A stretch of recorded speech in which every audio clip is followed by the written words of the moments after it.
गांव की गर्मियों की एक दोपहरी थी। आसमान से आग बरस रही थी। धरती तपकर तवे जैसी हो गई थी। हर आदमी अपने अपने काम में व्यस्त था।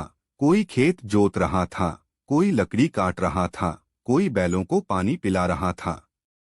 लेकिन उस भीड़ में एक शख्स ऐसा भी था जो काम से ज्यादा अपनी शरारतों और अजीबोगरीब तरीकों से मशहूर था। वही मुल्ला नसीरुद्दीन।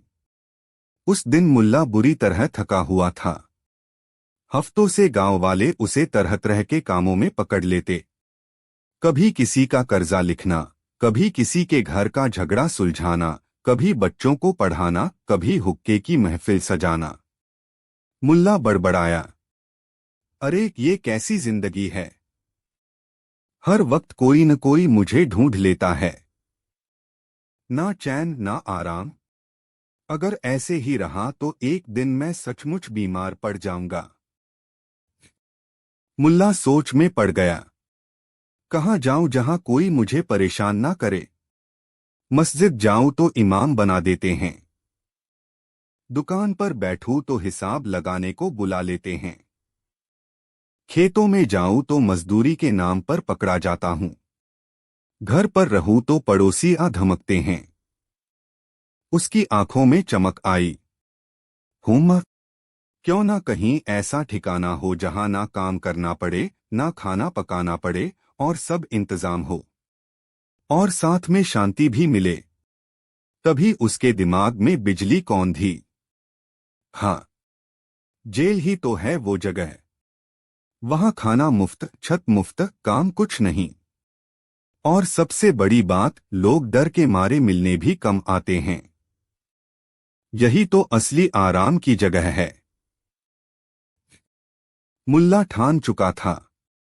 उसने सोचा, अब मुझे खुद को जेल में डलवाना होगा, लेकिन ऐसे कि लोग समझें कि मैं गुनहगार नहीं बल्कि मजाक में पहुंचा हूं। वो कचहरी के पास गया और जोर से चिल्लाने लगा, अरे सुनो, मैं ही हूं गांव का सबसे बड़ा चोर। हाँ, मैंने ही परसों रात तारों को आसमान से चुराने की कोशिश की थी। और चांद पर भी मेरा दावा है। लोग ठहाका मारकर हंस पड़े। किसी ने कहा, मुल्ला ये कैसी बकवास है। चांद चोरी करेगा। मुल्ला बोला, हाँ, और कल मैं सूरज भी चुरा लूंगा। मुझे पकड़ लो वरना मैं सबका आसमान खाली कर दूंगा। यह सुनकर सिपाही आ गए। उन्हें लगा कि ये पागलपन और उपद्रव है। उन्होंने तुरंत मुल्ला को पकड़ लिया और अदालत ले गए। काजी साहब ने मुल्ला से पूछा, ये क्या मामला है? तूने कौन सा अपराध किया है? मुल्ला बोला, हुजूर, मैंने चोरी की है। मैं रोज रात को हवा चुराता हूँ, दिन में धूप चुराता हूँ, और लोगों के चेहरे से हंसी भी चुरा लेता हूँ। दरबार में ठहाके गूंज उठे। काजी ने सोचा, ये आदमी पागल है या चालाक? लेकिन सिपाहियों ने कहा, हुजूर, यह हर दिन कोई न कोई हंगामा करता है। गांव के लोग भी तंग आ गए हैं। कुछ दिन जेल में रहेगा तो सबको शांति मिलेगी। काजी ने आदेश दे दिया, ठीक है, इसे 10 दिन के लिए जेल में डाल दो। जैसे ही सिपाही उसे जेल ले गए, मुल्ला के चेहरे पर मुस्कान आ गई। वाह, मेरी योजना सफल हो गई। अब देखना कैसे आराम से सोऊंगा और मजे करूंगा। जेल पहुंचा तो वहां पहले से कुछ कैदी थे। वे सब दुखी थे। हाय रे हमारी किस्मत, हमें यहां कैद कर दिया गया। लेकिन मुल्ला उल्टा बोला, अरे वाह, कितना बढ़िया होटल है। छत ऊपर, खाना मुफ्त, काम कुछ नहीं। यहां तो राजा की तरह जिंदगी है। जेलर ने उसे खाना दिया, मोटी रोटी और दाल।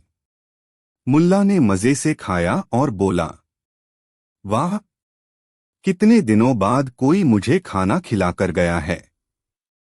वरना तो घर पर खुद पकाना पड़ता था या पड़ोसी का ताना सुनना पड़ता था। शाम को कैदी शिकायत कर रहे थे, हाय, यहाँ सोने की चटाई कितनी पतली है। मुल्ला बोला, तुम्हें तो शुक्र करना चाहिए, गांव में मेरे गधे की पीठ से भी पतली जगह है सोने को। धीरे धीरे कैदी भी हंसने लगे। 3-4 दिन तक मुल्ला मजे करता रहा। सुबह उठकर ठाठ से टहलता, दोपहर में लंबी नींद सोता, शाम को कैदियों को चुटकुले सुनाता। जेलर हैरान था, ये कैसा कैदी है जिसे जेल में आने की इतनी खुशी है। उधर गांव में लोग सोचने लगे, अरे मुल्ला तो जेल में है, बिना उसके गांव कितना सूना लग रहा है। हाँ, अब तो कोई हमारी झगड़े की पंचायती भी नहीं करता। बच्चे भी पूछते हैं, मुल्ला चाचा कहाँ गए। धीरे धीरे सबको एहसास हुआ कि मुल्ला की शरारतों में ही गांव की रौनक है। 10 दिन पूरे होने पर मुल्ला बाहर आया। गांव वाले उसे घेरकर बोले, मुल्ला तू जेल क्यों गया था? तुझसे बिना गांव अधूरा लगता है। मुल्ला हंसते हुए बोला, अरे भाइयों, मैं आराम करने गया था। जेल ही एकमात्र ऐसी जगह है जहां कोई बुलाने नहीं आता, कोई काम नहीं देता। सच कहूं तो मैंने वहां शांति पाई। गांव वाले हंस पड़े, सिर्फ तू ही ऐसा सोच सकता है मुल्ला। मुल्ला बोला, देखो, असली आराम जगह से नहीं आता बल्कि नजरिए से आता है। अगर सोच लो कि कठिनाई भी आराम है तो हर जगह मजे में रहोगे, और अगर सोच लो कि सुख भी दुख है तो महल में रहकर भी चैन नहीं मिलेगा। गांव वाले सिर हिलाने लगे। सबको हंसी भी आई और सीख भी मिली। सीख, असली आराम धन दौलत या जगह पर नहीं, सोच पर निर्भर करता है। अगर इंसान सकारात्मक नजरिए से देखे तो कठिन हालात भी आसान लगते हैं। और सबसे बड़ी बात, हास्य ही जीवन का असली आराम है। कहानी 2। बात उन दिनों की है जब सूरज आग उगल रहा था और धरती तवे की तरह तप रही थी। बुखारा के बाजार में दोपहर के वक्त परिंदा भी पर मारने से डरता था। गलियों में रेत और धूल के सिवा कुछ नजर नहीं आता था। ऐसे में मुल्ला नसीरुद्दीन अपने प्यारे गधे अबू के साथ बाजार के एक कोने में पीपल के पेड़ की छांव में ऊँघ रहे थे। अबू भी गर्मी से बेहाल अपने कान लटकाए आधी बंद आंखों से दुनिया को देख रहा था। मुल्ला की माली हालत इन दिनों कुछ ठीक नहीं थी। घर की छत टपक रही थी और उनकी बीवी ने साफ साफ कह दिया था, मुल्ला, अगर इस हफ्ते कुछ कमाकर नहीं लाए तो अगली बारिश में तुम और तुम्हारा यह गधा दोनों घर के बाहर ही भीगना। बस इसी फिक्र में मुल्ला सुबह से बाजार में बैठे थे, किसी सवारी का इंतजार कर रहे थे। पर ऐसी जानलेवा गर्मी में कौन घर से बाहर निकलता। तभी दूर से एक शख्स आता दिखाई दिया। उसके कपड़े रेशमी थे और सिर पर एक शानदार पगड़ी थी, लेकिन उसके चेहरे पर पसीने की बूंदों के साथ साथ कंजूसी की लकीरें भी साफ नजर आ रही थीं। यह था शहर का जाना माना अमीर सौदागर करीम सेठ। करीम सेठ अपनी दौलत के लिए जितना मशहूर था, उससे कहीं ज्यादा अपनी मक्खी चूसी के लिए बदनाम था।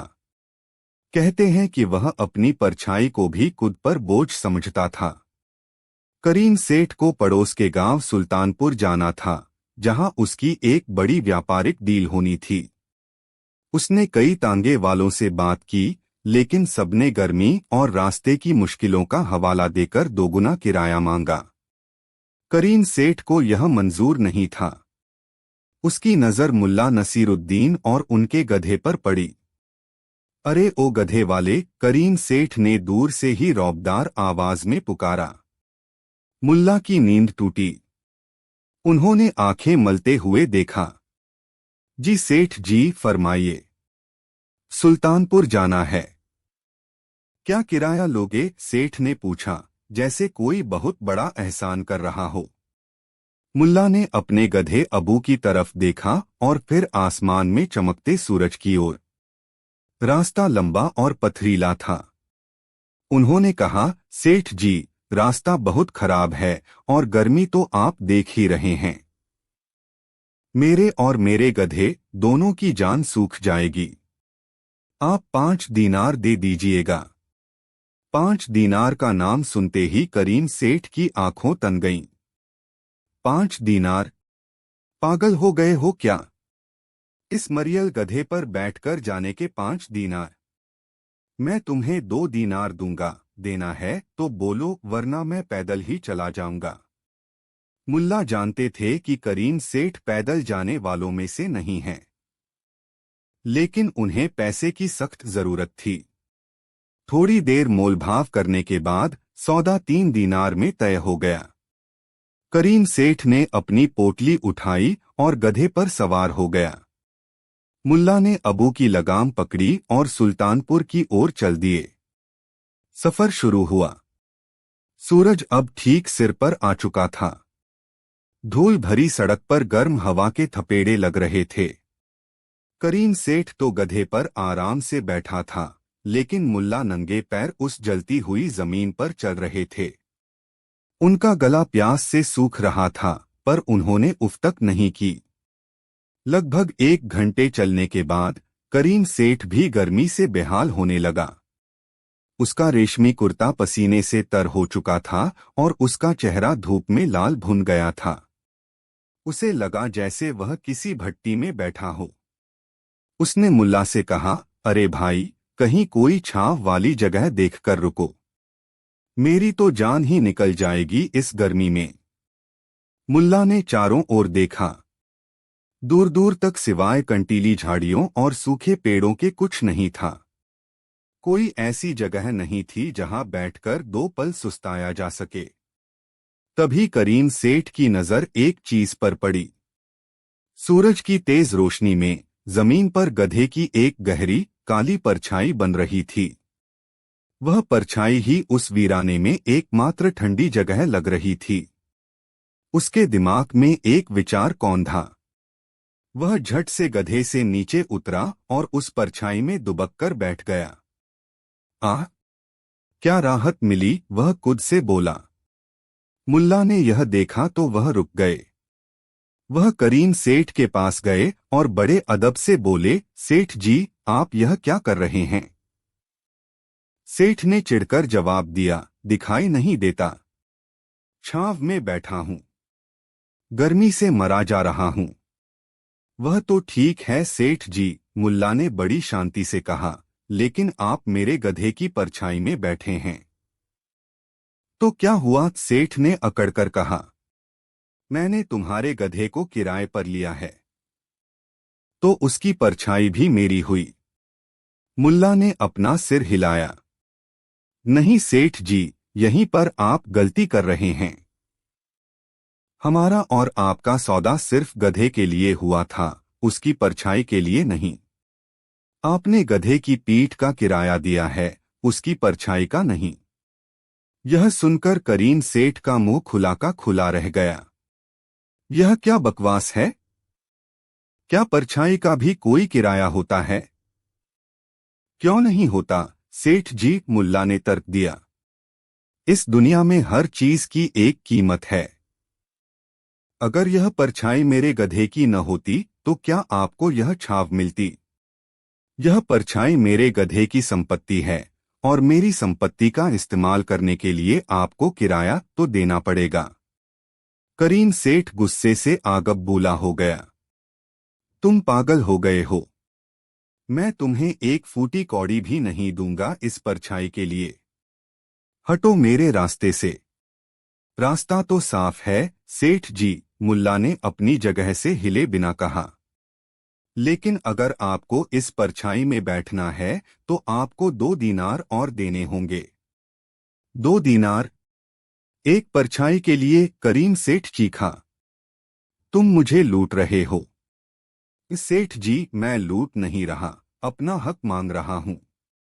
सौदा साफ होना चाहिए। आपने गधा किराए पर लिया, आप उसकी सवारी कीजिए। परछाई का सौदा हुआ ही नहीं था। अगर आपको छाव चाहिए तो किराया दीजिए, वरना उठिए और धूप में बैठिए। अब दोनों के बीच बहस छिड़ गई। करीम सेठ अपनी कंजूसी और अकड़ में था और मुल्ला अपने तर्क पर अड़े हुए थे। यह सरासर बेईमानी है, करीम सेठ चिल्लाया। बेईमानी नहीं, व्यापार है सेठ जी, मुल्ला ने जवाब दिया। अगर आप एक बाग किराए पर लेते हैं तो क्या उसके पेड़ों पर लगे फल भी आपके हो जाते हैं? नहीं, फल तो मालिक के होते हैं। उसी तरह गधा आपका है कुछ देर के लिए, पर उसकी परछाई मेरी है। बहस बढ़ती गई, आवाजें ऊंची होती गईं। करीम सेठ गुस्से में उठा और मुल्ला को धक्का देने लगा।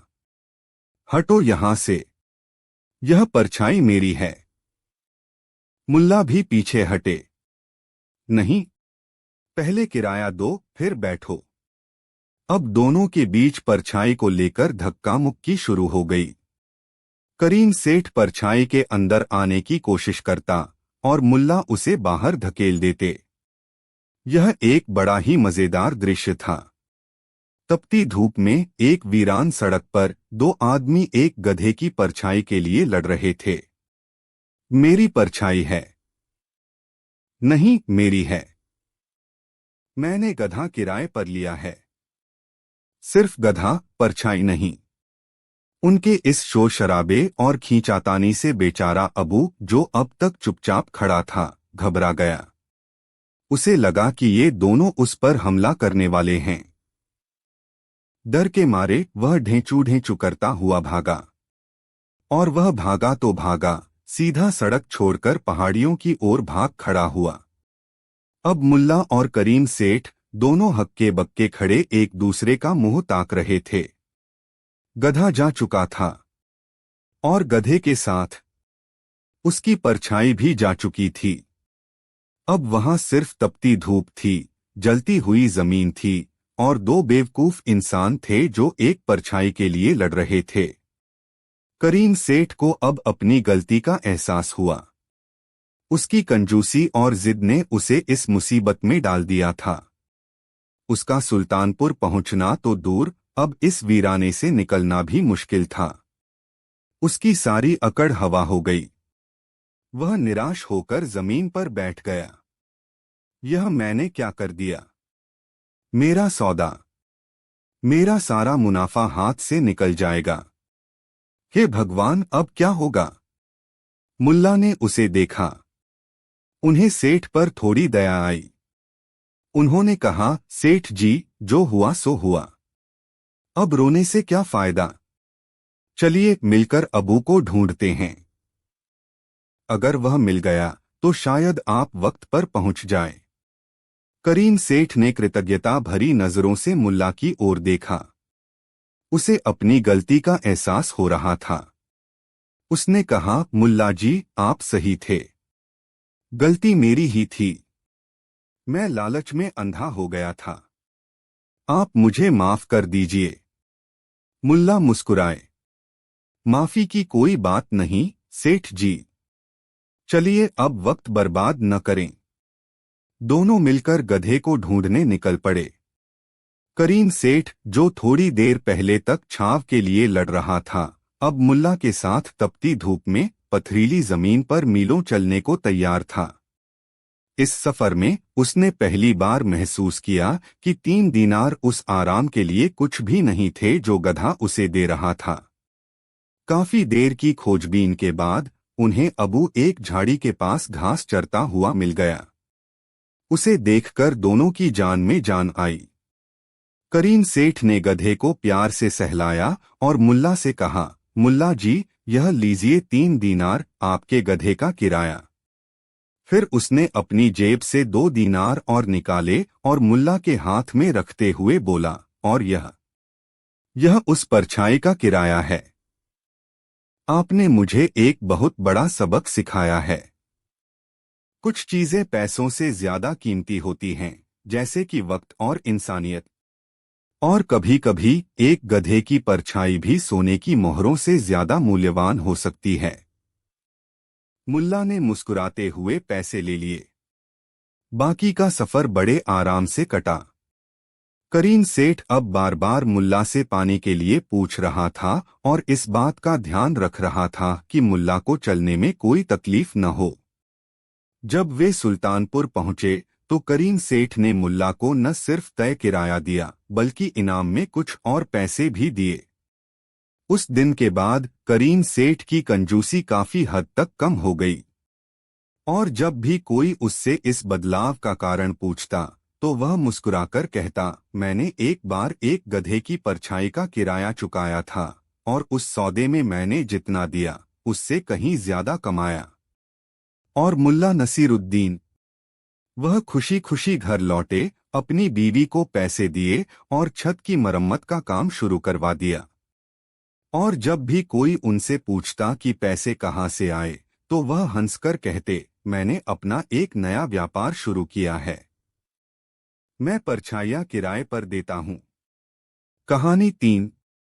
शहर की अदालत उस दिन खचाखच भरी हुई थी। बड़े बड़े अमीर, वकील, गवाह और सामान्य लोग सब इकट्ठा थे।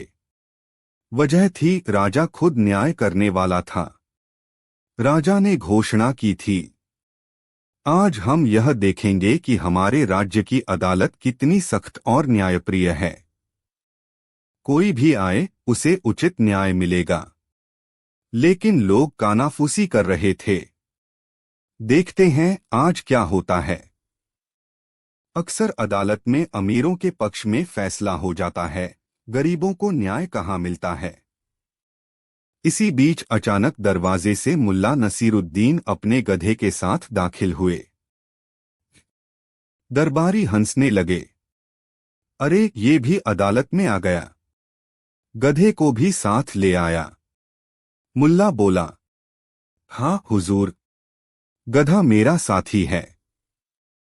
मैं तो सोच रहा था, न्याय सिर्फ इंसानों का हक क्यों? जानवरों को भी तो इंसाफ मिलना चाहिए। राजा मुस्कराए और बोले, मुल्ला, आज तू कौन सा मुकदमा लेकर आया है? मुल्ला ने गंभीर चेहरा बनाकर कहा, हुजूर, मेरा गधा शिकायत दर्ज कराना चाहता है। रोज रोज गांव के बच्चे इसकी पूंछ खींचते हैं, कान पकड़ते हैं और इसे सुस्त कहकर चिढ़ाते हैं। अब गधा कहता है कि न्याय चाहिए। पूरा दरबार हंसने लगा। राजा ने हंसी दबाकर कहा, मुल्ला, ये कैसा मुकदमा है? गधा कैसे शिकायत करेगा? मुल्ला ने तुरंत गधे के कान में कुछ कहा। गधा जोर से ढेंचू ढेंचू करने लगा। मुल्ला बोला, हुजूर, यही तो इसकी गवाही है। जज और वकील चौंक गए। एक वकील बोला, ये तो मजाक है, गधे की बात कौन समझेगा? मुल्ला बोला, हुजूर, जब इंसानों की बात आप बिना गवाही समझ लेते हैं तो गधे की आवाज क्यों नहीं समझ सकते? क्या न्याय सिर्फ पढ़े लिखों के लिए है? सवाल सुनकर सब हैरान हो गए। इतने में मुल्ला बोला, हुजूर, दूसरा मुकदमा भी पेश है। कल मैंने देखा, एक गरीब आदमी ने रोटी चुराई, उसे पकड़कर पीटा गया। लेकिन सच ये है कि रोटी ने खुद को उस आदमी के पेट में डालने की जिद की थी। रोटी को सजा क्यों नहीं दी गई? दरबारियों ने ठहाका लगाया। राजा ने कहा, मुल्ला, ये कैसी अजीब दलील है? मुल्ला बोला, हुजूर, अदालत में अक्सर दलीलें अजीब होती हैं। अमीर वकील तो ऐसा तर्क गढ़ते हैं कि चोर भी बेगुनाह साबित हो जाता है। अगर अमीरों की अजीब दलीलें मान ली जाती हैं तो गरीब की क्यों नहीं? राजा थोड़े गंभीर हो गए। मुल्ला बार बार मजाकिया लेकिन तीखे सवाल करने लगा। हुजूर, अगर अमीर रिश्वत देकर छूट सकता है तो गरीब हंसकर क्यों नहीं? अगर सोने का ताज चुराने वाले को जेल नहीं बल्कि इनाम मिलता है तो रोटी चुराने वाले को क्यों नहीं? क्या न्याय सिर्फ उन तक पहुंचता है जिनके पास सोना और गवाह दोनों होते हैं? लोग बेकाबू होकर हंस रहे थे, लेकिन साथ ही हर किसी को मुल्ला की बात चुभ रही थी। एक मजेदार घटना हुई। मुल्ला ने कहा, हुजूर, मेरा तीसरा मुकदमा ये है कि कल मेरे पड़ोसी ने मुझे गाली दी। मैं चाहता हूं कि उसे अदालत सजा दे। राजा ने पूछा, उसने कौन सी गाली दी? मुल्ला बोला, उसने कहा, तेरा दिमाग गधे से भी कम है। अब बताइए हुजूर, गधा तो यहाँ बैठा है। अदालत उससे पूछे, क्या मैं सच में उससे कम हूं? गधा फिर ढेंचू ढेंचू करने लगा। मुल्ला बोला, देखा, ये भी मान रहा है कि मैं उससे ज्यादा समझदार हूं। अब मेरे पड़ोसी को सजा मिलनी चाहिए। पूरा दरबार ठहाकों से गूंज उठा। राजा ने गुस्से से कहा, मुल्ला, तू अदालत को मजाक बना रहा है।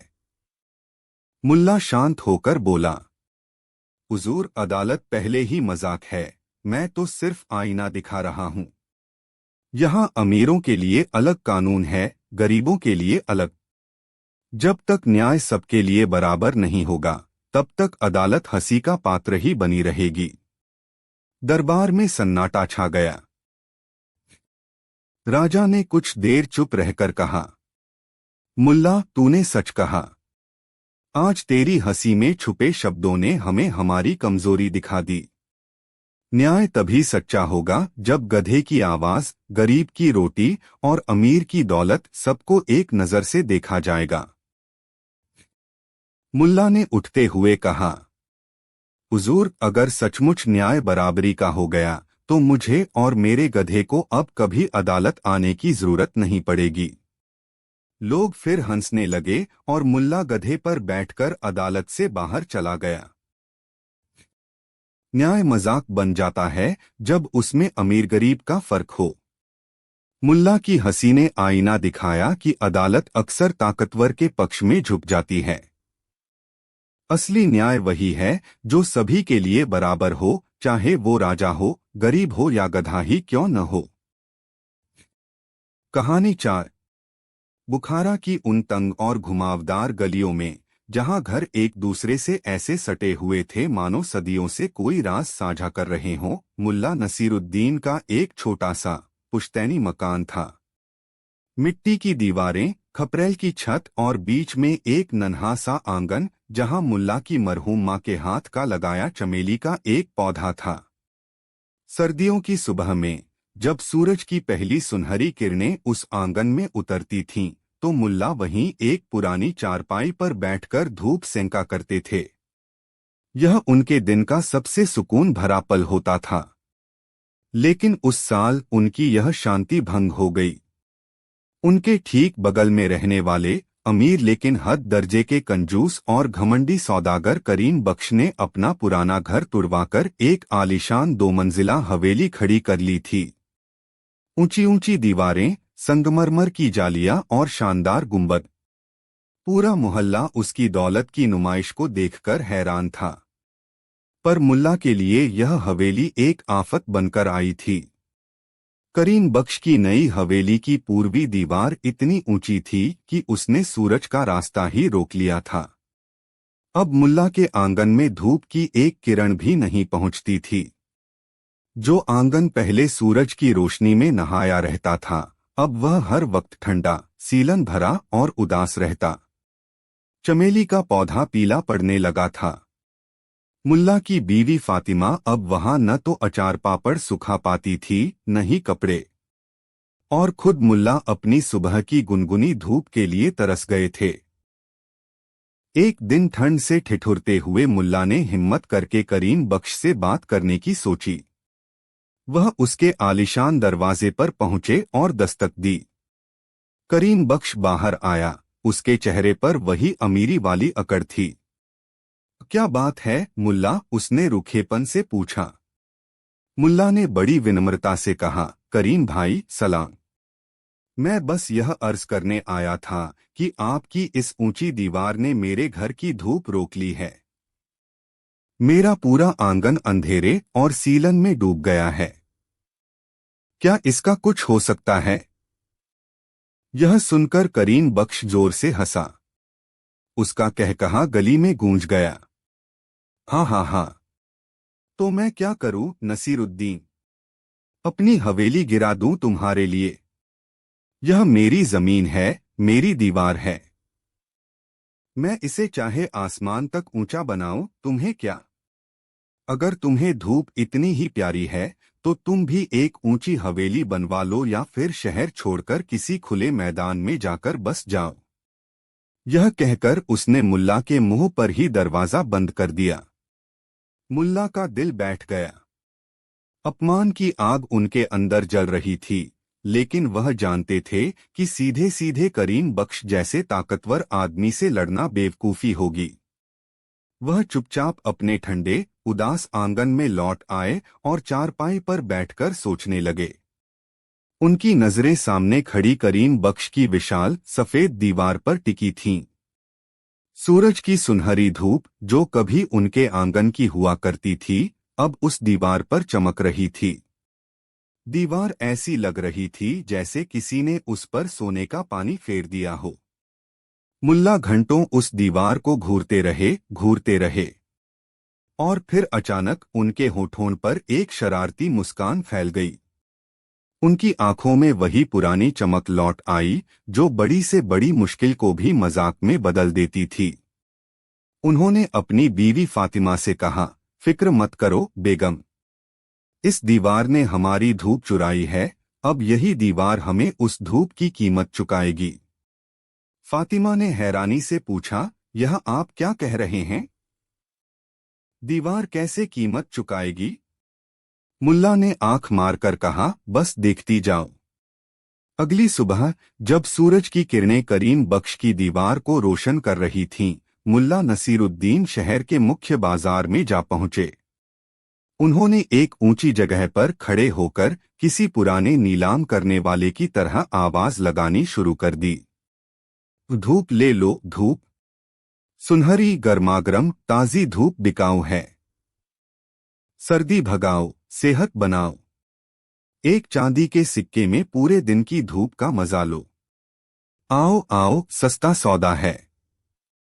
बाजार में आते जाते लोग रुक गए। वे सब मुल्ला को हैरानी से देखने लगे।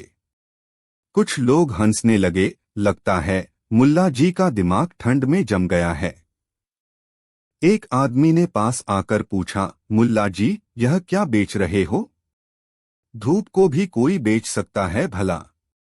मुल्ला ने बड़े गंभीर अंदाज में जवाब दिया, क्यों नहीं भाई, जब लोग हवा और पानी बेच सकते हैं तो धूप क्यों नहीं? मेरे पास धूप का एक बहुत बड़ा और शानदार टुकड़ा है जो सुबह से लेकर दोपहर तक एक खूबसूरत सफेद दीवार पर पड़ता है। मैं उसी धूप में खड़े होने, बैठने और गर्मी का आनंद लेने का हक बेच रहा हूं। कीमत सिर्फ एक चांदी का सिक्का। लोगों की उत्सुकता और बढ़ गई। पर यह दीवार है कहाँ? एक और ने पूछा। मुल्ला ने अपनी गली की ओर इशारा करते हुए कहा, यह नायाब दीवार मेरे पड़ोसी आलीशान सेठ करीम बख्श की हवेली की है।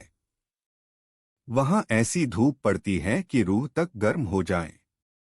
अब तो लोग ठहाके मारकर हंसने लगे। उन्हें लगा कि यह मुल्ला का कोई नया मजाक है।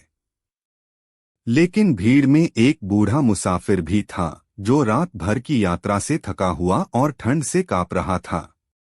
उसने सोचा, एक सिक्के में अगर सुबह की गर्म धूप में सुस्ताने का मौका मिल रहा है तो इसमें हर्ज ही क्या है।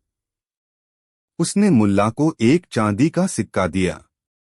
मुल्ला ने सिक्के को अपनी जेब में डाला और उसे एक छोटा सा पत्थर देते हुए कहा, यह आपकी रसीद है। जाइए और दोपहर तक उस दीवार के सहारे धूप का आनंद लीजिए। कोई रोके तो मेरा नाम बता दीजिएगा। वह मुसाफिर सीधा मुल्ला की गली में पहुंचा और करीम बख्श की चमकती हुई दीवार के पास जाकर उसके सहारे जमीन पर बैठ गया और अपनी आंखें बंद करके धूप की गर्मी महसूस करने लगा। कुछ ही देर में करीम बख्श ने अपनी खिड़की से यह नजारा देखा। उसकी आंखों में खून उतर आया। कोई मामूली आदमी उसकी नई शानदार दीवार से टिककर बैठा था। वह गुस्से में भुनभुनाता हुआ नीचे आया। ए, कौन हो तुम? हिम्मत कैसे हुई मेरी दीवार को गंदा करने की? उठो यहां से, वह गरजा। मुसाफिर ने धीरे से आंखें खोलीं और बड़ी शांति से जवाब दिया, सेठ जी, मैं आपकी दीवार को हाथ भी नहीं लगा रहा। मैं तो बस इस धूप में बैठा हूं, जिसके लिए मैंने पूरी कीमत चुकाई है। करीम बख्श बौखला गया। कीमत चुकाई है? धूप की? किसको? क्या सूरज तुमसे किराया लेने आया था? मुसाफिर ने अपनी जेब से पत्थर निकाला और दिखाते हुए कहा, यह देखिए रसीद। मैंने यह धूप मुल्ला नसीरुद्दीन से खरीदी है। नसीरुद्दीन, करीम बख्श का गुस्सा 7वें आसमान पर पहुंच गया। वह सीधा मुल्ला के घर की ओर भागा, जहां मुल्ला दरवाजे पर ही ऐसे खड़े थे जैसे उसी का इंतजार कर रहे हों। नसीरुद्दीन, तुम्हारी यह जुर्रत! तुम मेरी दीवार पर पड़ने वाली धूप कैसे बेच सकते हो? क्या तुम पागल हो गए हो? करीम बख्श चिल्लाया। तब तक गली में तमाशा देखने वालों की भीड़ लग चुकी थी। मुल्ला ने बड़ी मासूमियत से जवाब दिया, करीम भाई, इसमें गुस्से वाली क्या बात है? चलिए हिसाब किताब साफ कर लेते हैं। कैसा हिसाब किताब? करीम बख्श दहाड़ा। मुल्ला ने भीड़ की तरफ मुड़कर बोलना शुरू किया, भाइयों और दोस्तों, आप सब गवाह हैं।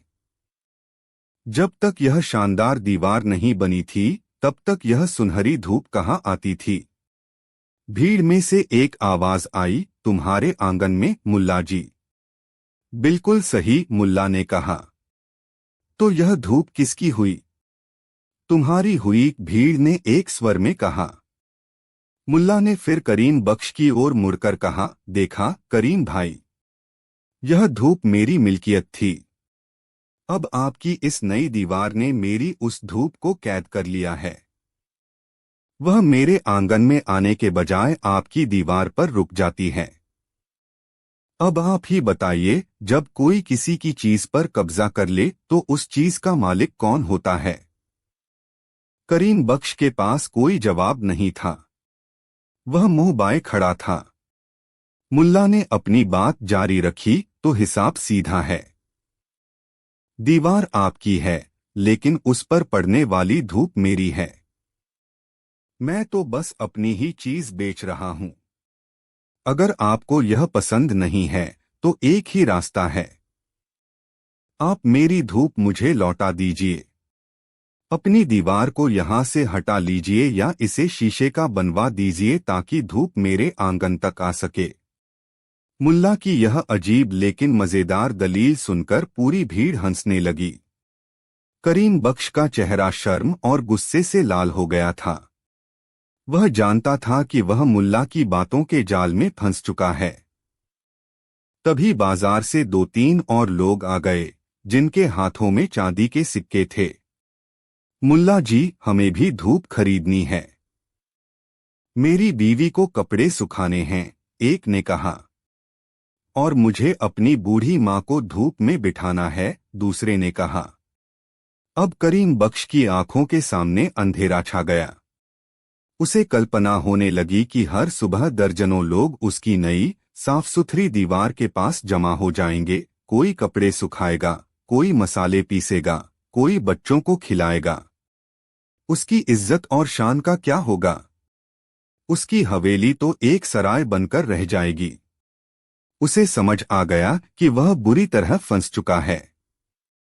उसने मुल्ला को हाथ से पकड़कर एक कोने में खींचा और धीमी हारी हुई आवाज में बोला, ठीक है नसीरुद्दीन, तुम जीत गए। बताओ क्या चाहते हो तुम? इस तमाशे को बंद करो। मुल्ला ने अपनी दाढ़ी पर हाथ फेरते हुए कहा, देखिए सेठ जी, मेरे पास आपके लिए एक बहुत अच्छा प्रस्ताव है। या तो आप मुझे रोजाना मेरी धूप बेचने दें और हम मुनाफा आधा आधा बांट लें, या फिर एक और रास्ता है, आप ही मुझसे मेरी पूरी सर्दियों की धूप खरीद लीजिए। एक मुश्त सौदा। करीम बख्श को अपनी दीवार पर भीड़ का जमघट किसी भी कीमत पर मंजूर नहीं था। उसने तुरंत दूसरा विकल्प चुना। ठीक है, खरीदता हूं मैं। बताओ क्या कीमत लोगे अपनी इस धूप की? मुल्ला ने आसमान की ओर देखा, जैसे सूरज से सलाह ले रहे हों। फिर बोले, ज्यादा नहीं सेठ जी, बस 50 चांदी के सिक्के। इतने में तो आपकी हवेली की एक खिड़की भी नहीं आती होगी, और यह तो पूरी सर्दियों की सुनहरी बेशकीमती धूप का सौदा है। करीम बख्श ने मन ही मन मुल्ला को 1000 गालियां दी, लेकिन उसके पास कोई चारा नहीं था। अपनी इज्जत बचाने के लिए उसे यह सौदा करना ही पड़ा।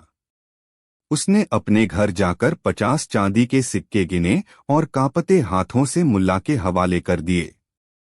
मुल्ला ने सिक्के अपनी झोली में डाले और एक कागज पर लिखा, मैं मुल्ला नसीरुद्दीन अपनी पूरी होशोहवास में अपनी मिल्कियत वाली धूप जो करीम बख्श की पूर्वी दीवार पर सुबह से दोपहर तक पड़ती है, पूरी सर्दियों के मौसम के लिए खुद करीम बख्श को 50 चांदी के सिक्कों में बेचता हूँ। नीचे दोनों ने अपने दस्तखत किए। अगले दिन से एक नया नजारा देखने को मिला। करीम बख्श सुबह सुबह अपनी दीवार के पास एक लाठी लेकर खड़ा हो जाता। अगर कोई राहगीर एक पल के लिए भी वहां रुककर धूप सेंकने की कोशिश करता, तो करीम बख्श उस पर चिल्ला पड़ता, चलो हटो यहां से। यह दीवार भी मेरी है और इस पर पड़ने वाली धूप भी मेरी है। मैंने इसे खरीद लिया है। लोग उसे देखकर हंसते और कहते, देखो दुनिया का पहला आदमी जिसने सूरज से धूप खरीदी है। और मुल्ला नसीरुद्दीन, वह उन 50 सिक्कों से अपने घर की छत की मरम्मत करवा रहे थे, अपनी बीवी के लिए गर्म शॉल खरीद लाए थे और अपने ठंडे आंगन में बैठकर गर्म गर्म चाय की चुस्कियां लेते हुए सोच रहे थे कि कभी कभी किसी की खड़ी की हुई दीवार भी आपके लिए दरवाजे खोल देती है। बस आपको यह पता होना चाहिए कि उस दीवार पर पड़ने वाली धूप की असली कीमत क्या है।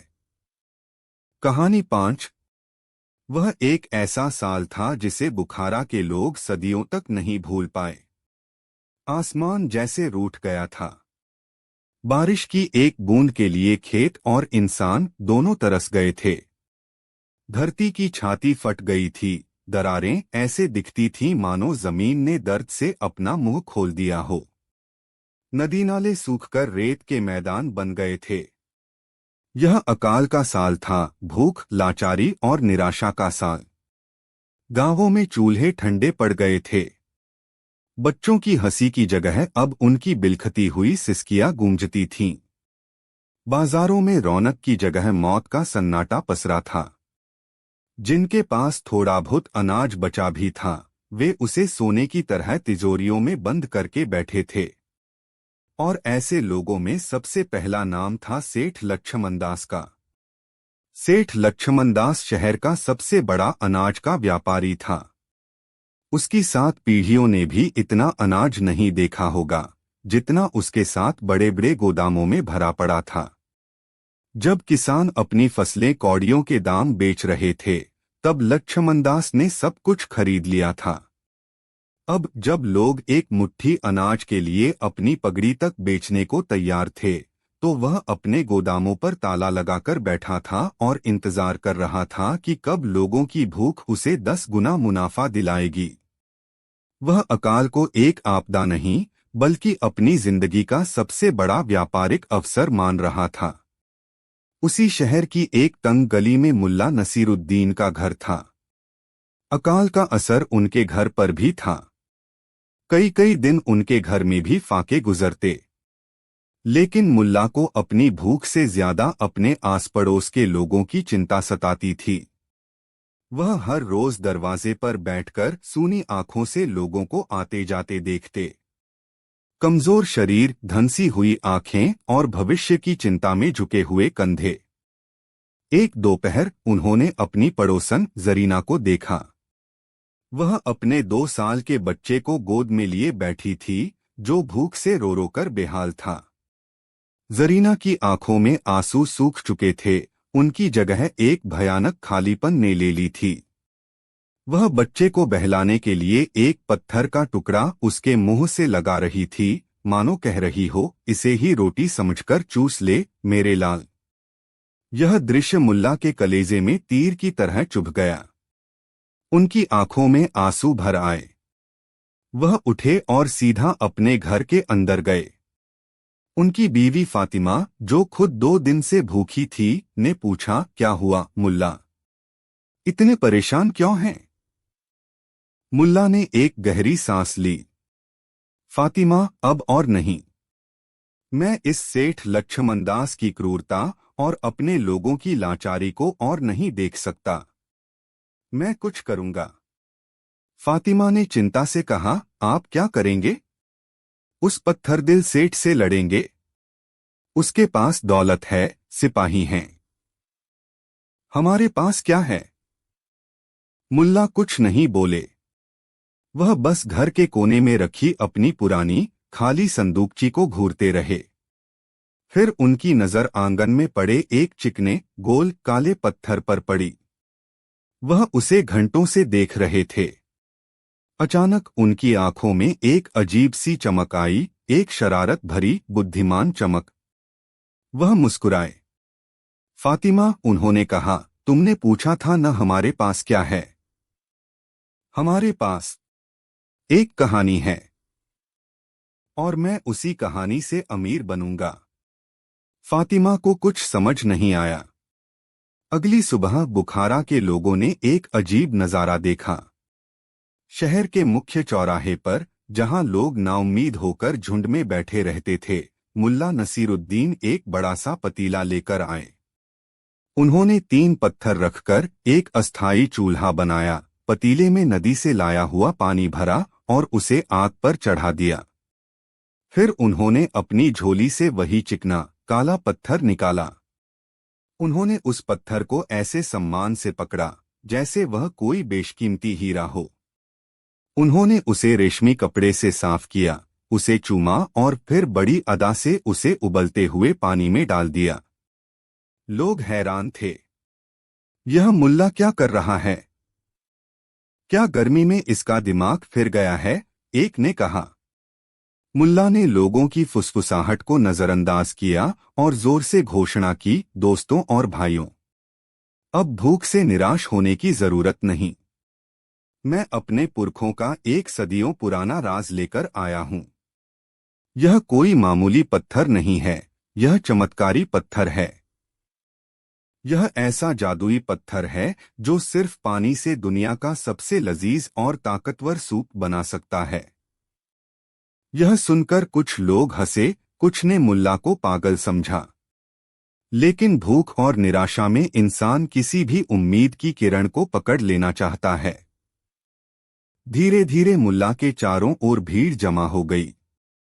मुल्ला ने एक बड़ा सा चम्मच लिया और पानी को हिलाने लगे। फिर उन्होंने चम्मच से थोड़ा पानी चखा। हम्मा, वाह, क्या खुशबू है! जादू शुरू हो गया है, उन्होंने अपनी आंखें बंद करके कहा। सूप तो बेहतरीन बन रहा है, पर अगर इसमें बस एक चुटकी नमक पड़ जाए तो इसका स्वाद स्वर्ग की नेमतों जैसा हो जाएगा। है कोई खुशनसीब जिसके पास एक चुटकी नमक हो? भीड़ में खड़ी एक बूढ़ी अम्मा, जिसकी पोटली में बस थोड़ा सा नमक ही बचा था, आगे आई। बेटा, यह लो, उसने कहा। मुल्ला ने नमक डालते हुए कहा, अम्मा, तुम्हारा यह दान व्यर्थ नहीं जाएगा। यह चमत्कारी सूप तुम्हारी सारी कमजोरी दूर कर देगा। फिर उन्होंने सूप को दोबारा चखा। आहा, अब हुई न बात। बस अगर इसमें एक छोटा सा प्याज भी डल जाता तो इसकी ताकत दोगुनी हो जाती। यह पत्थर प्याज के साथ मिलकर ऐसा असर करता है कि बीमार भी उठकर दौड़ने लगे। यह सुनकर एक किसान, जिसके खेत सूख चुके थे पर घर में 2-4 प्याज बचे थे, दौड़कर एक प्याज ले आया। मुल्ला का यह सिलसिला चलता रहा। वाह, क्या रंगत आई है! पर मेरे दादाजान कहते थे कि अगर इस पत्थर के साथ 2 गाजर भी उबल जाए तो आंखों की रोशनी घोड़े जैसी तेज हो जाती है। और कोई 2 गाजर ले आया। क्या बात है! खुशबू तो ऐसी है कि बादशाह के बावर्ची खाने को भी मात दे दे।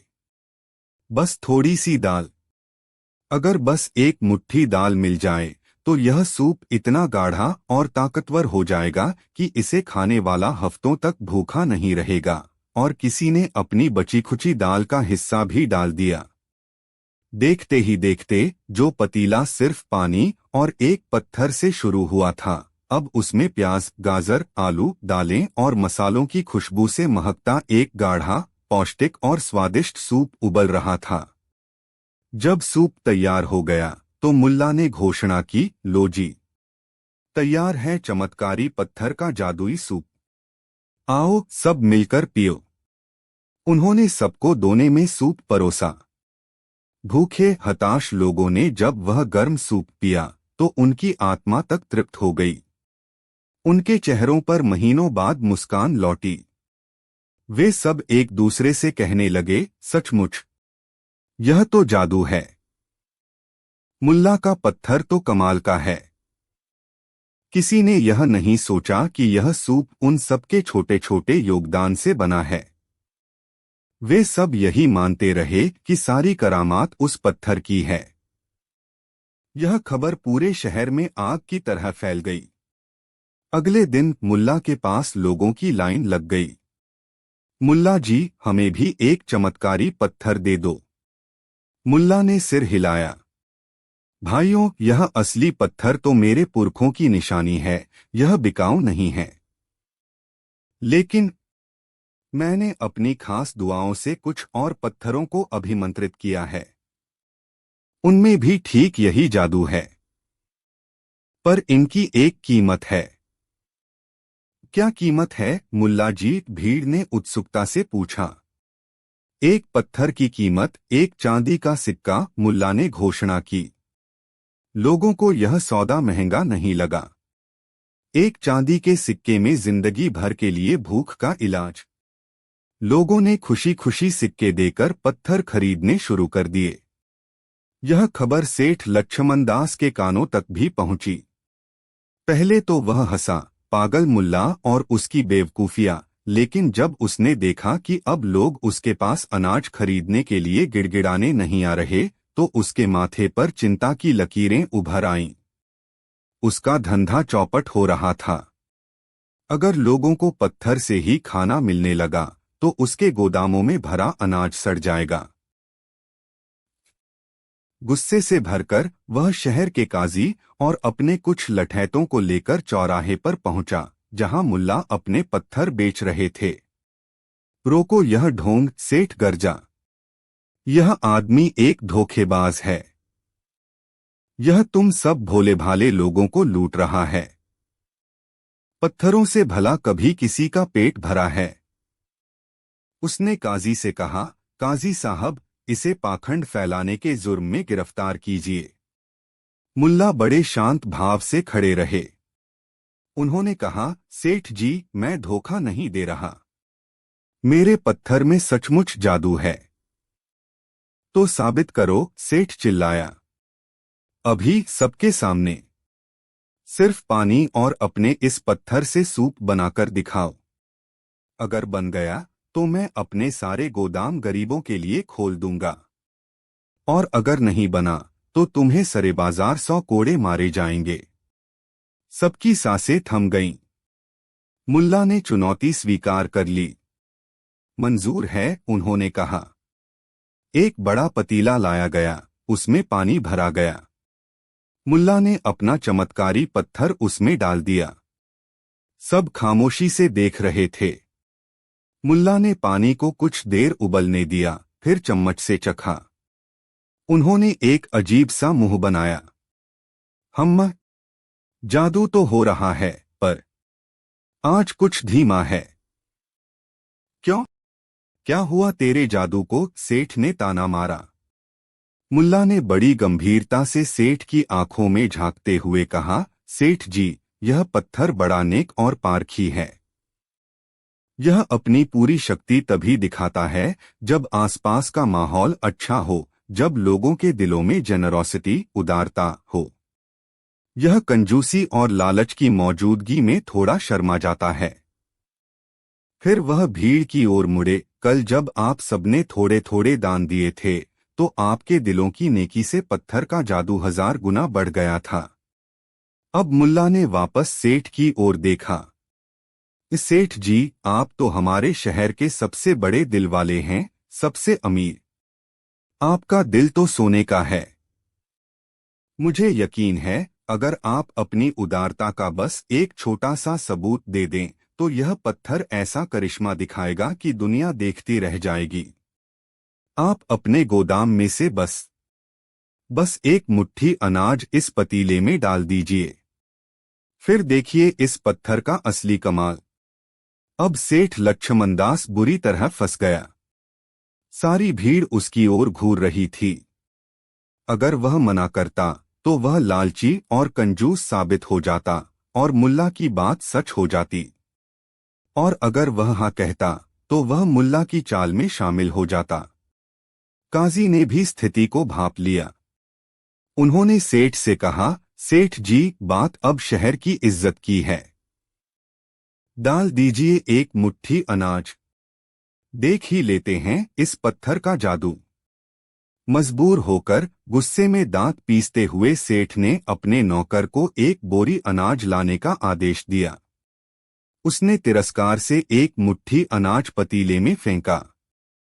मुल्ला ने सूप को हिलाया और फिर जोर से चिल्लाए, देखा, मैंने कहा था न। सेठ जी की उदारता का स्पर्श पाते ही पत्थर ने अपना असली रंग दिखा दिया है। खुशबू देखो, रंगत देखो। भीड़ ने जब देखा कि सेठ ने हार मान ली है तो वे मुल्ला के समर्थन में नारे लगाने लगे। सेठ लक्ष्मणदास का चेहरा शर्म से काला पड़ गया।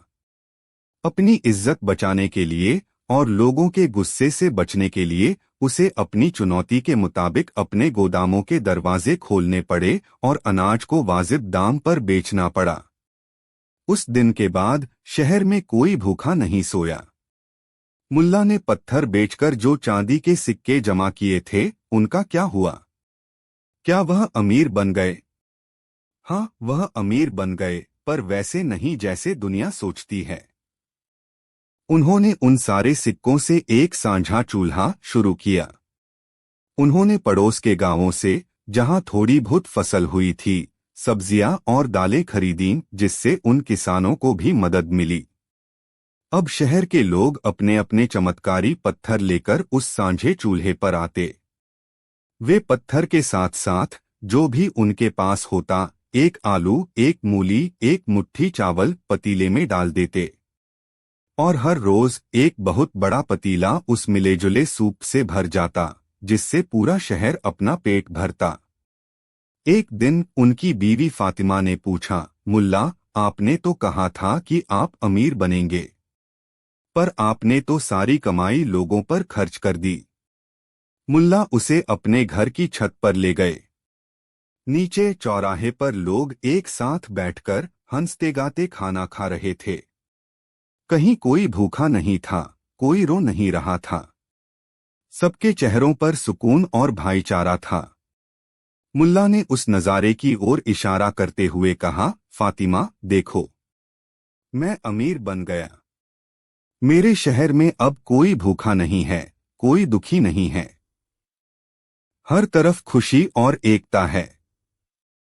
बताओ, इससे बड़ी दौलत और क्या हो सकती है? फातिमा की आंखों में अपने पति के लिए सम्मान और प्यार भर गया।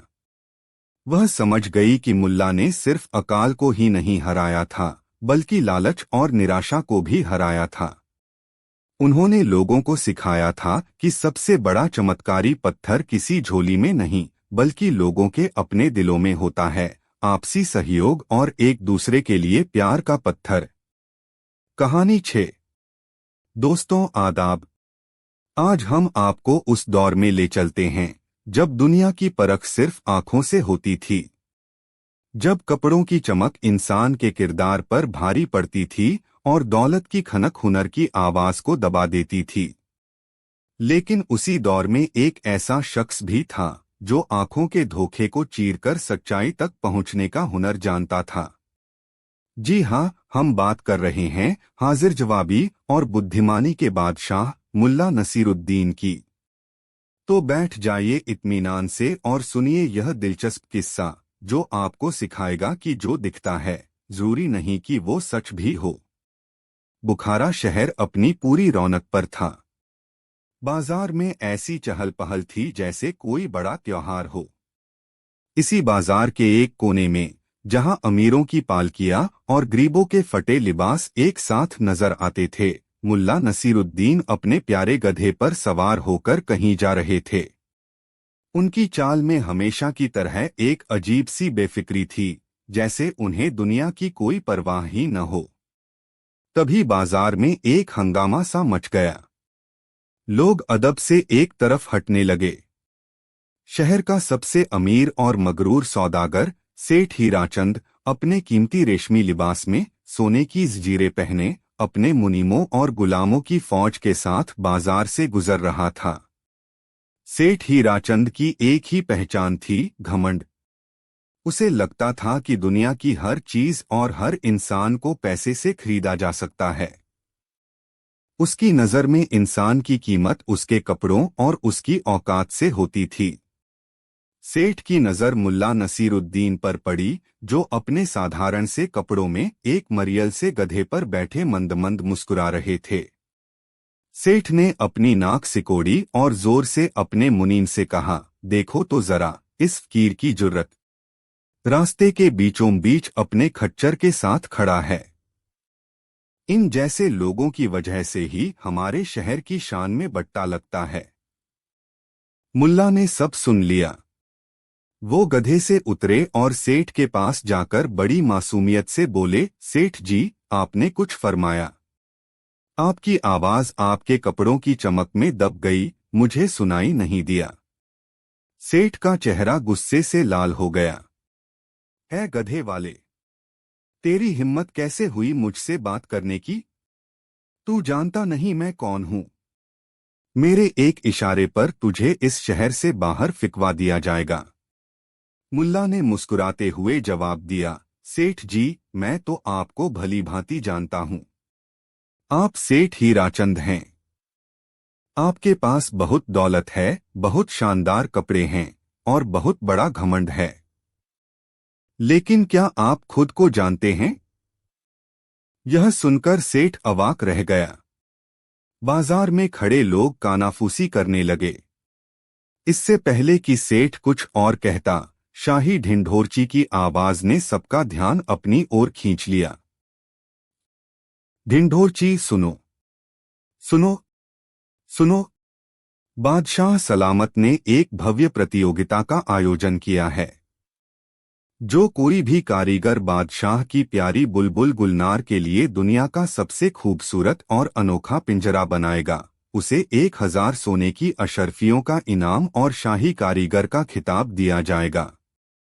प्रतियोगिता 1 महीने बाद शाही दरबार में होगी। यह ऐलान सुनते ही सेठ हीराचंद की आंखों में लालच की चमक दौड़ गई। उसने मुल्ला को घूर कर देखा और कहा, अब देख तू फकीर, यह इनाम और खिताब सिर्फ मेरा होगा। मैं सोने और जवाहरात से ऐसा पिंजरा बनवाऊंगा कि बादशाह की आंखें चौंधिया जाएंगी। तेरे जैसे लोग तो बस सपने ही देख सकते हैं। यह कहकर सेठ अपनी अकड़ में वहां से चला गया। उसी शहर के एक गुमनाम कोने में एक नौजवान कारीगर रहता था, जिसका नाम था करीम। करीम के हाथ में जादू था। वो लकड़ी पर ऐसी नक्काशी करता था कि बेजान लकड़ी में जान आ जाती थी।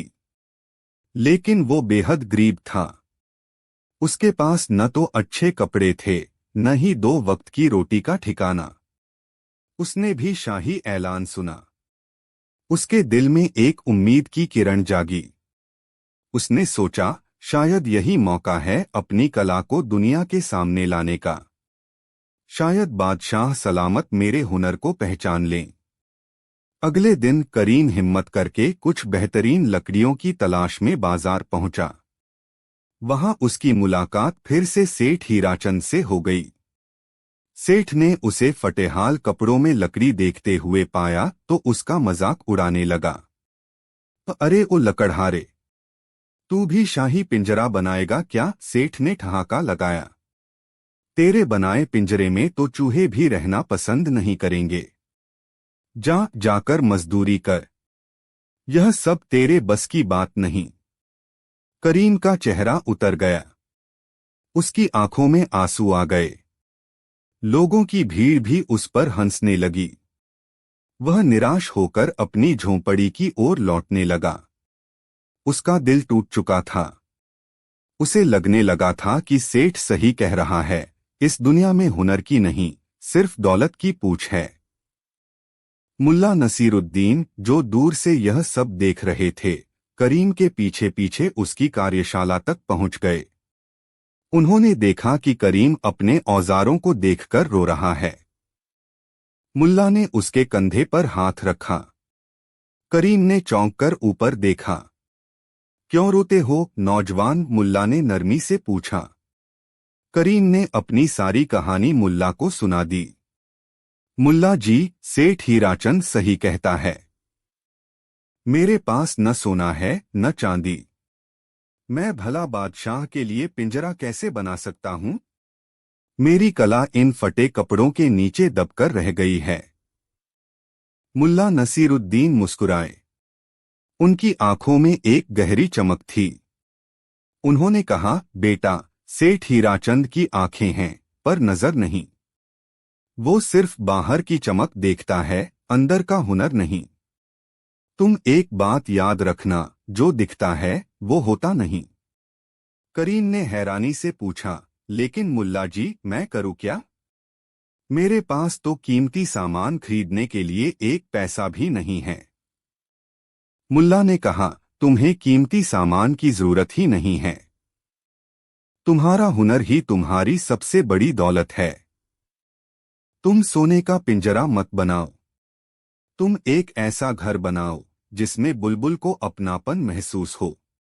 जाओ, जंगल जाओ और नदी किनारे से वो लकड़ी लेकर आओ जिसे नदी ने खुद तराशा हो, जिसे धूप और हवा ने सींचा हो। तुम्हारी कला उसे सोने से ज्यादा कीमती बना देगी। मुल्ला की बातों ने करीम के अंदर एक नई ऊर्जा भर दी। उसकी निराशा उम्मीद में बदल गई। उसने मुल्ला का शुक्रिया अदा किया और जंगल की ओर चल पड़ा। 1 महीना बीत गया। सेठ हीराचंद ने दूरदराज के देशों से बेहतरीन कारीगर बुलवाए और सोने जवाहरात का ढेर लगा दिया। उसका पिंजरा तैयार हुआ तो देखने वाले देखते रह गए। वो पिंजरा कम, एक छोटा मोटा महल ज्यादा लग रहा था। सोने के तार, हीरे जड़े दरवाजे, पन्ने की कटोरियां। उसकी चमक से आंखें चकाचौंध हो रही थीं। सेठ अपनी जीत को लेकर पूरी तरह आश्वस्त था। दूसरी ओर करीम ने मुल्ला की सलाह पर काम किया। वह नदी किनारे से बहकर आई एक पुरानी, सूखी लेकिन मजबूत लकड़ी का टुकड़ा ले आया था। उसने उस एक ही लकड़ी के टुकड़े को इस तरह तराशा कि वो पिंजरा न लगकर एक असली पेड़ की शाख लग रही थी। उस पर छोटी छोटी पत्तियां, कलियां और फूल बने थे। पानी पीने के लिए एक छोटी सी कटोरी भी लकड़ी को खोदकर ही बनाई गई थी। उसमें कोई चमकदमक नहीं थी, कोई सोना चांदी नहीं था। वो सादगी और कला का एक अद्भुत नमूना था। आखिरकार प्रतियोगिता का दिन आ ही गया। बादशाह सलामत अपने सिंहासन पर विराजमान थे। दरबार मंत्रियों, अमीरों और आम जनता से खचाखच भरा हुआ था। सेठ हीराचंद अपने पिंजरे को रेशमी कपड़ों से ढककर बड़े ठाट बाट से लाया। उसके पीछे पीछे उसके नौकर चाकर चल रहे थे। पहले सेठ हीराचंद को अपना पिंजरा दिखाने का मौका मिला। जैसे ही उसने पिंजरे पर से पर्दा हटाया, पूरे दरबार की आंखें खुली की खुली रह गईं। वाह वाह, क्या खूबसूरती है! हर तरफ से यही आवाजें आने लगीं। सोने और जवाहरात की चमक से पूरा दरबार रोशन हो गया। बादशाह भी उसे देखकर बेहद प्रभावित हुए। उन्हें लगा कि इससे बेहतर कुछ हो ही नहीं सकता। सेठ हीराचंद ने अकड़कर कहा, आलमपनाह, यह नायाब पिंजरा आपकी प्यारी बुलबुल के लिए मेरी तरफ से एक छोटा सा नजराना है। इसे बनाने में मैंने 10,000 अशर्फियां खर्च की हैं।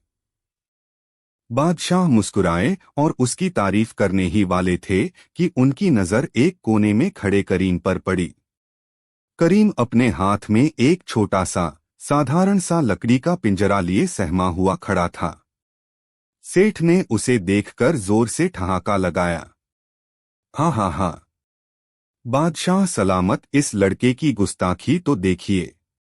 यह लकड़ी का टुकड़ा लेकर आपके दरबार में चला आया है। लगता है यह आपका और इस दरबार का अपमान करने आया है। दरबार में बैठे लोग भी हंसने लगे। करीम का चेहरा शर्म से झुक गया। बादशाह को भी थोड़ा गुस्सा आया। नौजवान, यह क्या मजाक है? क्या यही है तुम्हारा बनाया हुआ पिंजरा? इससे पहले कि करीम कुछ कहता, दरबार के दरवाजे से एक जानी पहचानी आवाज आई। ठहरिए आलमपना, फैसला करने में इतनी जल्दी ठीक नहीं। सबने मुड़कर देखा। मुल्ला नसीरुद्दीन अपनी चिरपरिचित मुस्कान के साथ दरबार में दाखिल हो रहे थे। बादशाह ने कहा, मुल्ला, तुम यहां देखो, इस लड़के ने हमारी शान में गुस्ताखी की है। मुल्ला ने अदब से झुककर कहा, आलमपनाह, गुस्ताखी आंखों से भी हो जाती है। मेरी एक छोटी सी गुजारिश है। फैसला आप करें या वजीर करें या यह दरबार करे, इससे बेहतर है कि फैसला वो करे जिसके लिए यह घर बनाया गया है। बादशाह हैरान हुए। मतलब? मुल्ला ने कहा, मतलब यह कि बुलबुल गुलनार को बुलाया जाए। वो खुद चुनेगी कि उसे किस घर में रहना है, सोने की कैद में या लकड़ी के आशियाने में। यह बात बादशाह को दिलचस्प लगी। उन्होंने तुरंत बुलबुल गुलनार को लाने का हुक्म दिया। एक खूबसूरत पिंजरे में बुलबुल गुलनार को लाया गया। उसका पिंजरा दोनों बनाए गए पिंजरों के बीच में रख दिया गया और दरवाजा खोल दिया गया। सेठ हीराचंद का चेहरा आत्मविश्वास से चमक रहा था। उसे यकीन था कि पंछी भी सोने की चमक देखकर उसी के पिंजरे में जाएगा। बुलबुल पिंजरे से बाहर निकली। पहले वह सेठ के सोने के पिंजरे के पास गई। उसने उसे चारों तरफ से देखा। पिंजरे के अंदर जड़े हीरे मोती सूरज की रोशनी में चमक रहे थे, लेकिन बुलबुल को वो चमक डरावनी लगी। उसे वो एक पिंजरा नहीं बल्कि एक जेलखाना लगा। वह फुर्र से उड़ी और उससे दूर हट गई। सेठ हीराचंद का मुंह खुला का खुला रह गया। अब बुलबुल धीरे धीरे उड़ती हुई करीम के बनाए लकड़ी के पिंजरे के पास पहुंची। उसने उस पिंजरे को देखा जो एक पेड़ की टहनी जैसा लग रहा था। उसने उस पर बनी लकड़ी की पत्तियों को अपनी चोंच से छुआ। उसे लगा जैसे वो किसी असली बाग में आ गई हो। वह चहचहाती हुई पिंजरे के अंदर चली गई और एक तराशी हुई डाली पर बैठकर इतने मधुर स्वर में गाने लगी कि पूरा दरबार मंत्रमुग्ध हो गया। ऐसा संगीत किसी ने पहले कभी नहीं सुना था। दरबार में पूरी तरह खामोशी छा गई। हर कोई हैरान था। सेठ हीराचंद का चेहरा शर्म और अविश्वास से सफेद पड़ चुका था। बादशाह अपनी गद्दी से उठ खड़े हुए। उनकी आंखों में आंसू थे। उन्होंने करीम को अपने पास बुलाया और उसे गले से लगा लिया। नौजवान, तुम्हारी कला सचमुच बेशकीमती है। तुमने पिंजरा नहीं, बुलबुल के लिए एक सच्चा घर बनाया है। आज से तुम शाही कारीगर हो और यह 1000 अशर्फियां तुम्हारी हैं। करीम की आंखों से खुशी के आंसू बह निकले। फिर बादशाह ने मुल्ला नसीरुद्दीन की तरफ देखा। मुल्ला, तुम हमेशा की तरह सही थे। आज तुमने हमारी भी आंखें खोल दी।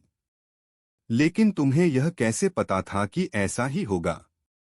मुल्ला नसीरुद्दीन ने पूरे दरबार की तरफ देखकर अपनी दाढ़ी पर हाथ फेरा और बड़ी संजीदगी से कहा, आलमपनाह, मैंने कुछ नया नहीं किया। मैंने तो बस इतना याद दिलाया कि दुनिया एक धोखे का बाजार है। यहाँ सेठ की अमीरी दिख रही थी, पर उसके अंदर की कला खोखली थी। करीम की गरीबी दिख रही थी, पर उसके हाथों में सच्चा हुनर था। सोने का पिंजरा बहुत कीमती दिख रहा था, पर वो एक कैदखाना था। और यह साधारण सी लकड़ी का टुकड़ा बेकार दिख रहा था, पर यह एक प्यार भरा घर था। आलमपनाह, असली परख आंखों से नहीं, दिल और समझ से होती है। क्योंकि अक्सर जो दिखता है वो होता नहीं। मुल्ला की यह बात सुनकर पूरा दरबार तालियों की गड़गड़ाहट से गूंज उठा। सेठ हीराचंद शर्म से सिर झुकाए खड़ा था और करीम अपनी सफलता पर मुस्कुरा रहा था। तो दोस्तों, यह थी मुल्ला नसीरुद्दीन की वो कहानी जो हमें सिखाती है कि किसी भी इंसान या चीज को उसकी बाहरी चमकदमक से नहीं आंकना चाहिए। असली खूबसूरती और कीमत तो उसके गुणों और किरदार में छिपी होती है। उम्मीद है आपको यह कहानी पसंद आई होगी। अगर हाँ, तो इस वीडियो को लाइक करें, अपने दोस्तों के साथ शेयर करें और हमारे चैनल को सब्सक्राइब करना न भूलें। मिलते हैं अगली कहानी में। तब तक के लिए खुश रहिए और अपनी पारखी नजर को पैना रखिए। कहानी 7। बुखारा के नजदीक एक छोटा सा शांत गांव था। गांव ऐसा जहां हर कोई एक दूसरे को जानता था, जहां सुबह की शुरुआत किसी घड़ी की टिक-टिक से नहीं, बल्कि मुल्ला नसीरुद्दीन के खास मुर्गे फैरोज की बाग से होती थी। फैरोज कोई आम मुर्गा नहीं था। उसकी गर्दन इंद्रधनुषी रंगों से सजी थी, उसकी कलगी किसी बादशाह के ताज की तरह शान से खड़ी रहती थी, और उसकी आवाज में ऐसी कशिश और बुलंदी थी कि मीलों दूर तक सुनाई देती थी।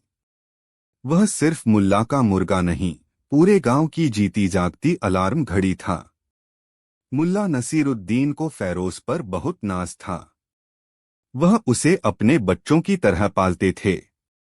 और मुल्ला की एक और आदत थी, जो उनके गांव में उतनी ही मशहूर थी जितनी फैरोज की बात।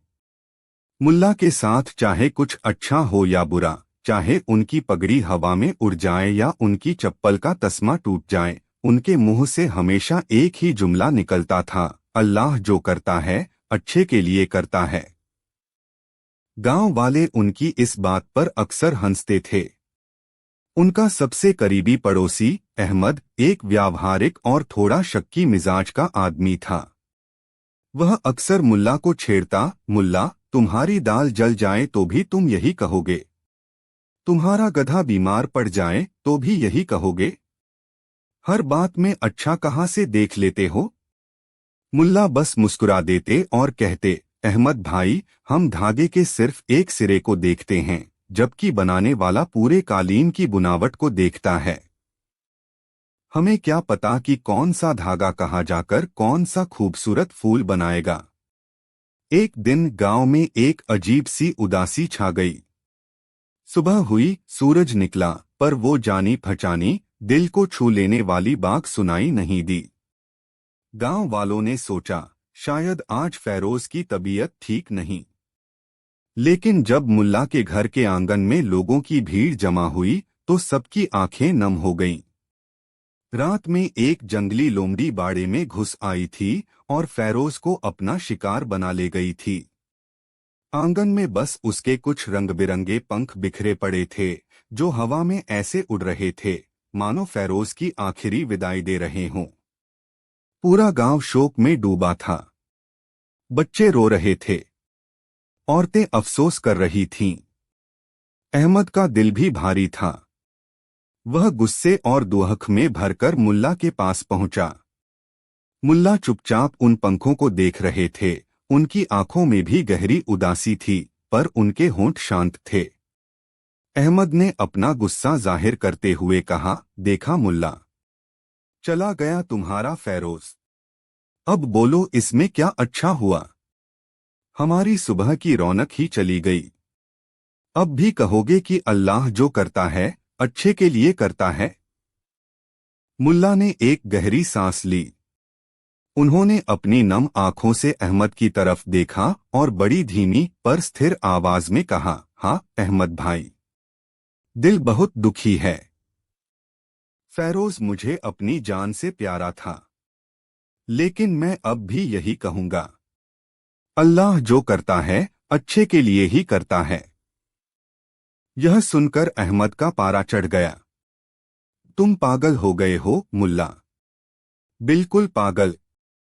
दुख ने तुम्हारे दिमाग पर असर कर दिया है। मैं तुमसे बात ही नहीं करना चाहता। यह कहकर अहमद गुस्से में पैर पटकता हुआ वहां से चला गया। गांव के बाकी लोग भी मुल्ला की इस बात से हैरान थे। उन्हें लगा कि शायद सदमे में मुल्ला का दिमाग काम नहीं कर रहा है। उस दिन के बाद गांव की सुबहें खामोश हो गईं। लोगों को अब उठने के लिए सूरज की तेजी पर निर्भर रहना पड़ता था। रातें भी लंबी और अंधेरी लगने लगी थीं।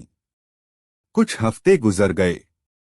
एक रात मुल्ला अपने घर में एक पुराने मिट्टी के दिए की रोशनी में कोई किताब पढ़ रहे थे। यह दिया उनके पुरखों की निशानी था और इसकी रोशनी बड़ी धीमी और प्यारी थी। उनकी बिल्ली मिश्री खेलते खेलते मेज पर चढ़ी और उसका पैर दिए से टकरा गया। दिया नीचे गिरा और ठन्न की आवाज के साथ टूट गया। तेल फैल गया और लौ बुझ गई। पूरे घर में घुप अंधेरा छा गया। उनकी बीवी घबराकर बोली, अरे यह क्या हो गया? घर का इकलौता दिया भी टूट गया। अब रात कैसे कटेगी? और यह तो अब्बाजान की निशानी था। अंधेरे में टटोलते हुए मुल्ला ने अपनी बीवी का हाथ थामा और उसे शांत कराते हुए बोले, फिक्र मत करो बेगम, कोई बात नहीं। और फिर उन्होंने अपनी वही बात दोहराई, अल्लाह जो करता है अच्छे के लिए करता है। अगली सुबह जब अहमद को इस घटना का पता चला तो वह फिर मुल्ला के पास आया। इस बार उसके चेहरे पर गुस्सा नहीं बल्कि एक तरह की दया थी। सुना मुल्ला, तुम्हारा दिया भी टूट गया। पहले तुम्हारा मुर्गा गया, अब रोशनी भी चली गई। अब इसमें कौन सी अच्छाई देख ली तुमने? अब तो मान लो कि तुम्हारी किस्मत ही खराब चल रही है। मुल्ला ने मुस्कुराते हुए कहा, अहमद भाई, किस्मत बनाने वाला वो है। हम तो बस उसके बनाए रास्ते पर चल रहे हैं। मुझे यकीन है इसमें भी कोई भलाई छिपी होगी। अहमद ने अपना माथा पीट लिया। तुम्हें कोई नहीं समझा सकता मुल्ला। तुम अपनी ही दुनिया में रहते हो। उस घटना को भी कुछ दिन बीत गए। गांव के बाहर एक छोटा सा जंगल था जहां मुल्ला का गधा अबू अक्सर चरने जाया करता था। अबू सिर्फ मुल्ला का गधा नहीं, उनके परिवार का हिस्सा था। उसी पर सामान लादकर मुल्ला शहर जाते और घर का रास पानी लाते थे। एक शाम अबू चरने गया पर वापस नहीं लौटा। मुल्ला और उनकी बीवी ने उसे बहुत ढूंढा। रात भर जंगल की खाक छानी पर अबू का कहीं पता नहीं चला। शायद कोई जंगली जानवर उसे उठा ले गया था या वह रास्ता भटककर कहीं दूर निकल गया था। यह मुल्ला के लिए सबसे बड़ा झटका था।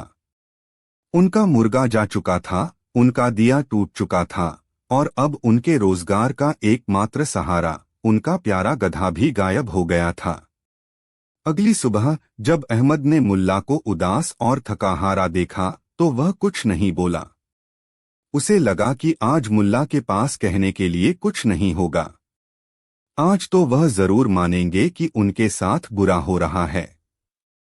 लेकिन जब उसने हिम्मत करके पूछा, मुल्ला अबू का कुछ पता चला?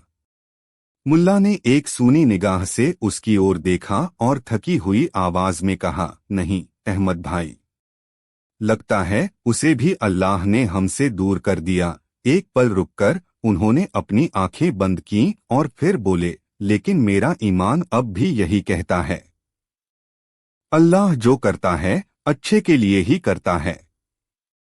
यह सुनना था कि अहमद का सब्र जवाब दे गया। वह चीख पड़ा, बस करो मुल्ला, बस करो, यह अंधविश्वास है। तुम्हारा सब कुछ लुट गया। तुम्हारा मुर्गा जो तुम्हारी शान था वो मर गया।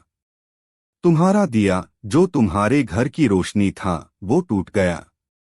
तुम्हारा गधा जो तुम्हारी रोजी रोटी था वो खो गया। तुम्हारे पास बचा ही क्या है? और तुम अभी भी वही बेमतलब की बात दोहरा रहे हो।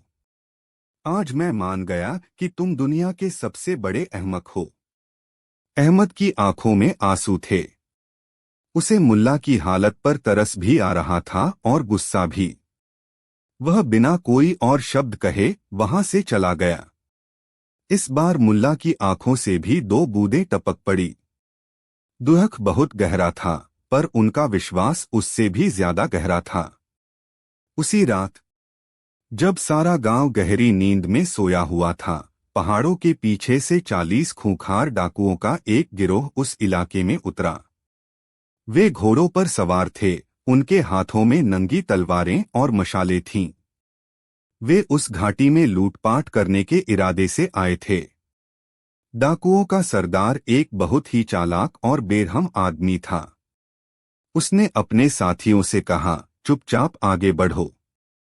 गांवों पर हमला करने का हमारा तरीका याद है न?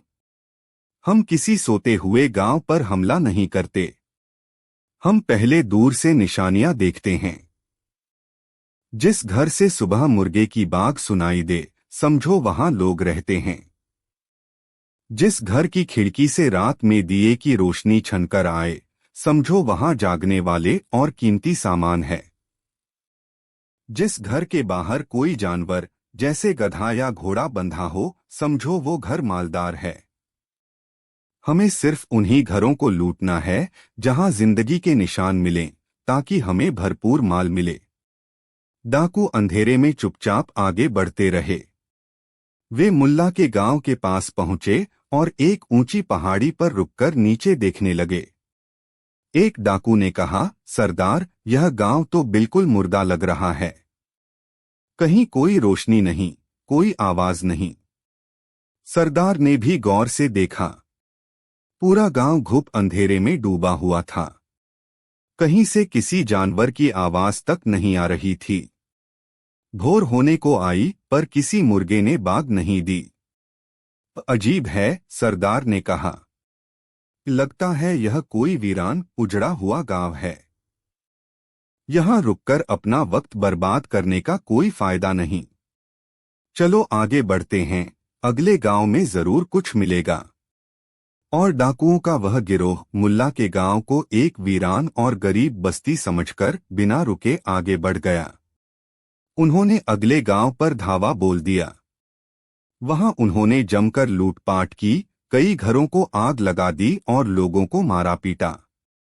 सुबह जब सूरज निकला तो उस गांव में मातम पसरा हुआ था। जब मुल्ला के गांव वालों को यह खबर मिली तो उनके रोंगटे खड़े हो गए। वे सब समझ गए कि वे कितने बड़े खतरे से बचे हैं। गांव का एक आदमी भागता हुआ आया, जो किसी काम से उस गांव गया था और छिपकर उसने अपनी जान बचाई थी। उसने कांपते हुए डाकुओं के सरदार की बातें बताईं, जो उसने छिपकर सुनी थीं। उसने बताया कि डाकू मुर्गे की बाग, दिए की रोशनी और जानवरों की मौजूदगी से ही घरों का अंदाजा लगा रहे थे।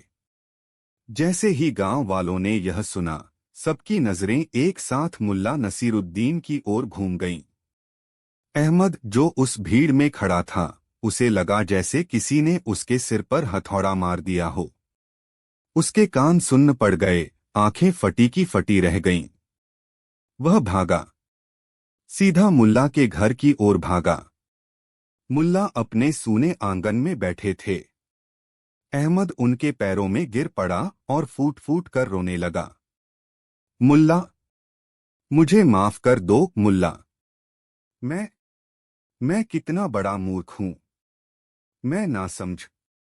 मैं तुम्हारी बातों को पागलपन समझता रहा। और तुम तो खुदा की मर्जी को देख रहे थे। उसने रोते हुए कहा, अगर आज तुम्हारा फैरोज जिंदा होता तो उसकी बात सुनकर डाकू सबसे पहले तुम्हारे घर पर ही हमला करते और फिर पूरे गांव पर। अगर तुम्हारा दिया उस रात न टूटता तो उसकी रोशनी उन्हें हमारे गांव का पता बता देती। अगर तुम्हारा गधा अबू यहां होता तो उसकी आवाज उन्हें खींच लाती। मुल्ला, तुम्हारे एक एक नुकसान ने हमारे पूरे गांव की जान बचा ली। मुल्ला ने अहमद को उठाकर गले से लगा लिया। उनकी आंखों में अब उदासी नहीं बल्कि एक गहरी शांत चमक थी। उन्होंने अहमद की पीठ थपथपाते हुए कहा, मैंने कहा था न अहमद भाई, अल्लाह जो करता है अच्छे के लिए ही करता है। हमें लगता है कि हमारा धागा टूट गया, पर असल में वो हमें किसी बड़ी उलझन से बचाने के लिए तोड़ा जाता है। तभी दूर से एक जानी पहचानी ढेंचू ढेंचू की आवाज सुनाई दी। सबने मुड़कर देखा। अबू मुल्ला का खोया हुआ गधा लंगड़ाता हुआ गांव की ओर चला आ रहा था। शायद वह किसी गड्ढे में गिर गया था और अब जाकर बाहर निकल पाया था। उसे जिंदा देखकर मुल्ला की खुशी का ठिकाना न रहा। उस दिन पूरे गांव ने मुल्ला नसीरुद्दीन से माफी मांगी। उन्होंने समझ लिया था कि विश्वास और सब्र का क्या मतलब होता है। मुल्ला ने अपना मुर्गा खोया, अपना दिया खोया, कुछ वक्त के लिए अपना गधा भी खो दिया, लेकिन बदले में उन्होंने अपने पूरे गांव की जान और माल की हिफाजत कर ली थी। उस दिन के बाद जब भी गांव में किसी के साथ कुछ अनचाहा होता तो लोग निराश होने के बजाय एक दूसरे को मुल्ला की कहानी सुनाते और कहते, घबराओ नहीं, अल्लाह जो करता है अच्छे के लिए ही करता है।